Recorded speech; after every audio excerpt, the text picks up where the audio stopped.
Congratulations, आप core Java यानी part 1 complete कर चुके हैं और आप अब नेक्स्ट स्टेप पर हैं और इस स्टेप पर आप सॉफ्टवेयर डेवलपर बनने की जर्नी स्टार्ट कर चुके हैं, क्योंकि यहां पर आप सीखेंगे डिफरेंट टूल्स, जिन टूल्स के थ्रू आप सॉफ्टवेयर डेवलप करेंगे।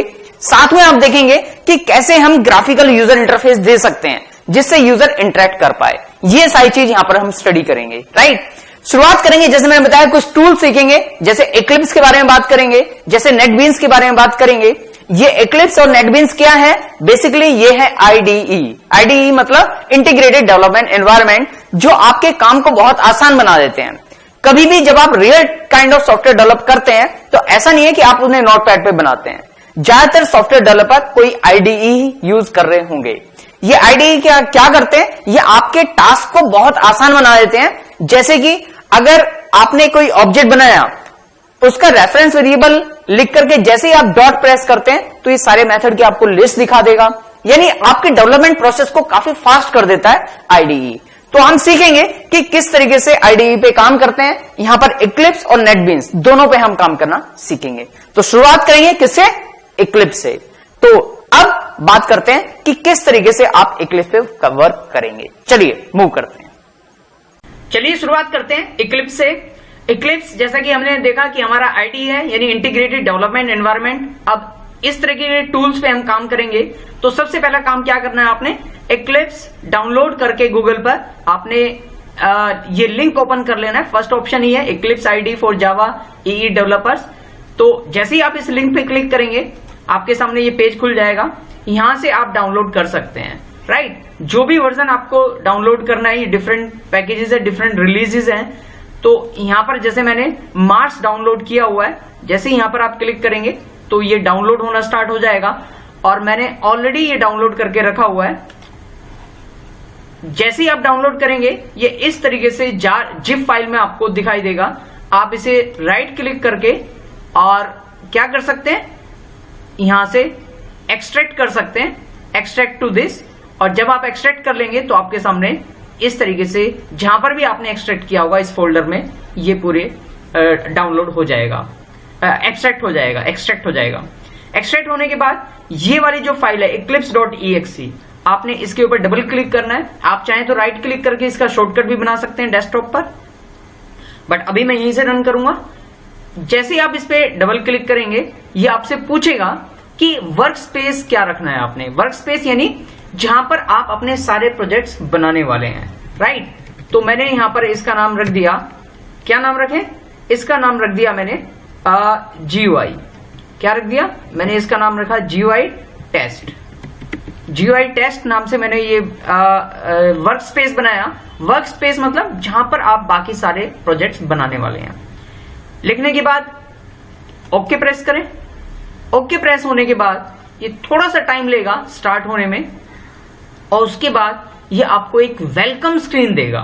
कौन सी स्क्रीन देगा? एक वेलकम स्क्रीन देगा। उस वेलकम स्क्रीन को आप क्लोज कर देंगे। थोड़ा सा टाइम लेगा ये स्टार्ट होने में, वेट करते हैं।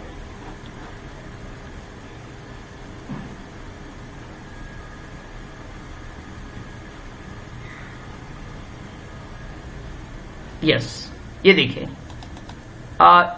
इसे डबल क्लिक करके मैंने स्क्रीन पूरे विंडो के अंदर लेके आया। इसके बाद ये वेलकम स्क्रीन है, मैंने इसे यहां से क्रॉस से क्लोज कर दिया।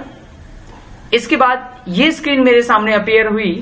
लेफ्ट हैंड साइड पे प्रोजेक्ट एक्सप्लोरर है, यहां पर आपका ये कोडिंग पार्ट है, यहां पर आउटलाइन है, यहां पे बाकी प्रॉपर्टीज, सर्वर और बाकी कंसोल वगैरह यहां पर शो करेगा।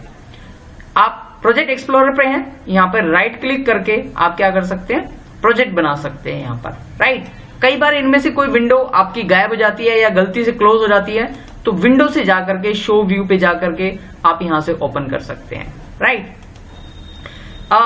चलिए प्रोजेक्ट एक्सप्लोरर की बात करते हैं। जैसे मुझे एक नया प्रोजेक्ट बनाना है, नया काम स्टार्ट करना है, तो मैं यहीं पे राइट क्लिक, न्यू और प्रोजेक्ट पे क्लिक करूंगा। क्या करूंगा? ये जो लेफ्ट हैंड साइड पे जो एरिया है यहीं पे right click, then new, then project. जैसे ही प्रोजेक्ट पे क्लिक करोगे एक विंडो आपके सामने अपीयर होगी इस तरीके से।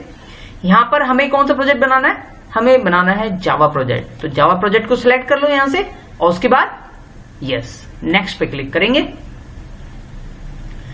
ये स्क्रीन आएगी। यहां पर प्रोजेक्ट का नाम आपने देना है। प्रोजेक्ट का नाम बताइए क्या दें।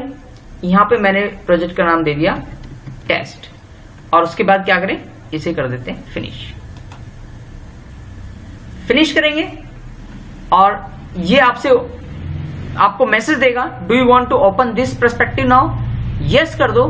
जो भी रिक्वायर्ड कॉन्फ़िगरेशन होगी उस तरीके से इक्लिप्स को कॉन्फ़िगर करके ये आपके सामने प्रेजेंट कर देगा। अब जहां पे आपने राइट क्लिक किया था लेफ्ट हैंड साइड पर, यहां पर आप देखें एक टेस्ट नाम का प्रोजेक्ट बन चुका है, एक फोल्डर टाइप का ऑप्शन आ चुका है। यही हमारा प्रोजेक्ट है। इसके ऊपर जे शो कर रहा है छोटा सा, इसका मतलब है कि ये जावा प्रोजेक्ट है। ये एरो सिंबल जब आप इस पर क्लिक करेंगे तो इसे ओपन कर देगा। SRC यानी सोर्स कोड हमारा यहां पर आने वाला है, यानी जितना भी जावा कोड है हम कहां लिखेंगे, SRC के अंदर लिखेंगे। ये JRE सिस्टम लाइब्रेरी यानी जावा रन टाइम इन्वायरमेंट, इसके अंदर सारी जार फाइल्स होंगी जो कि रन टाइम इन्वायरमेंट के लिए जरूरी है। और कैसे हम क्लास बना सकते हैं वो देख लेते हैं। प्रोजेक्ट कैसे बनाया, right click and new and Java project. Project पे क्लिक करके जावा प्रोजेक्ट। यहां पर अब क्लास बनानी है। क्लास कहां बनेगी, सोर्स कोड के अंदर बनेगी। तो सोर्स के ऊपर right click, new and class. क्या किया मैंने, SRC पर right click, new and class. जब आप क्लास पे क्लिक करेंगे एक डायलॉग बॉक्स अपीयर हुआ। अब यहां पर पैकेज का नाम बाय डिफॉल्ट टेस्ट दे रखा है, आप चाहें तो चेंज भी कर सकते हैं। जैसे मैं चेंज कर देता हूं org.mz। नाउ ऑनवर्ड्स आप ये ध्यान रखेंगे कि जितनी भी क्लासेस हैं हम किसी पैकेज या सब पैकेजेस के अंदर बनाएंगे, क्योंकि अब हम सॉफ्टवेयर डेवलपमेंट मोड पर जा चुके हैं जहां पर आप मॉड्यूल्स एंड सब मॉड्यूल्स में पूरे प्रोजेक्ट को डिवाइड करेंगे। तो उसके लिए आपको हैबिट डालनी होगी कि आपको पैकेजेस और सब पैकेजेस के अंदर अपनी क्लासेस को रखनी है डिपेंडिंग अपॉन योर मॉड्यूल्स। इस क्लास का नाम देते हैं टेस्ट क्लास और इसे कर देते हैं फिनिश। अगर मेन मेथड चाहिए तो आप यहां से सिलेक्ट कर सकते हैं, अगर मेन मेथड नहीं चाहिए तो आप इसे यहीं पे फिनिश कर सकते हैं। अब ये मेरे पास टेस्ट क्लास बन करके रेडी है। आप देखेंगे यहां पर इसने पैकेज का नाम अपने आप लिख दिया, पब्लिक क्लास टेस्ट अपने आप लिख दिया, ब्रैकेट स्टार्ट ब्रैकेट क्लोज अपने आप कर दी, यानी बहुत सारे टास्क ये आपको खुद ही करके दे देगा।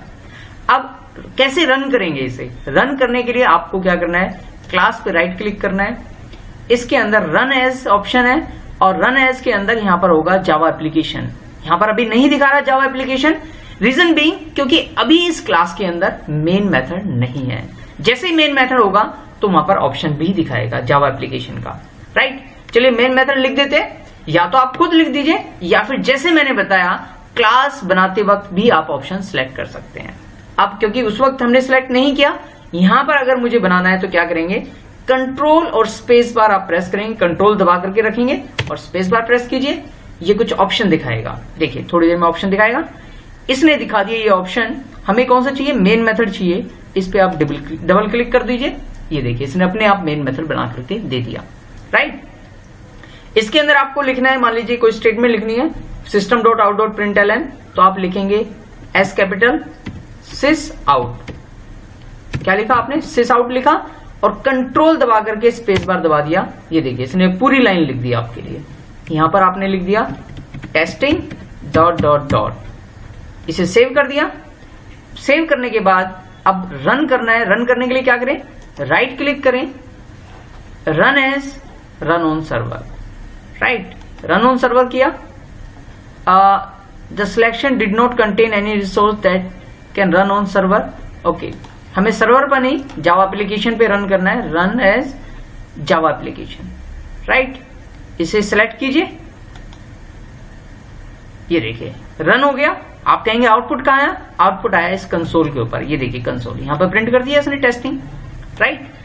तो इस तरीके से आप इसे प्रिंट कर सकते हैं। अब एक क्वेश्चन आपके माइंड में आ रहा होगा कि हमने इसे कंपाइल तो किया नहीं, तो मैं बता दूं आपको, कंपाइल अपने आप इक्लिप्स कर लेता है। आप जैसे ही कुछ यहां पर मिस्टेक करेंगे ये साथ के साथ आपको एरर शो कर देगा। जैसे मान लीजिए आप एम लगाना भूल गए, तो देखिए यहां पर ये रेड सिंबल दे रहा है यहां पर, राइट। येलो सिंबल का मतलब वार्निंग, रेड सिंबल का मतलब एरर, राइट।